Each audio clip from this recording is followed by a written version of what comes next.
Welcome back to my YouTube channel. आज हम करेंगे क्लास 12th की अकाउंटेंसी का एक इम्पोर्टेंट चैप्टर जिसका नाम है अकाउंटिंग रेशो का सोल्यूशन नंबर 4। ये हमारी टीएस ग्रेवाल की बुक का सोल्यूशन नंबर 4 होगा। क्वेश्चन नंबर 4 मैंने ऑलरेडी नोट कर रखा है। क्वेश्चन नंबर 4 में बता रखा है trade payable ₹50,000, working capital 9 lakh rupees, current liability 3 lakh rupees. Calculate करनी है करंट रेशो। तो देखिए करंट रेशो कैलकुलेट करने का फॉर्मूला होता है current asset divide by current liability.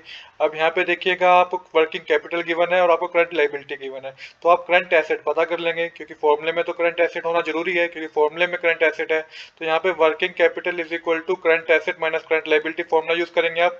अब आप वैल्यू पुट करेंगे तो यहाँ working capital 9 lakh rupees given है, करंट लायबिलिटी आपको 3 लाख रुपीज गिवन है। इनको प्लस करेंगे तो करंट एसेट आपको पता चल जाएगा जो कि 12 लाख रुपीज है।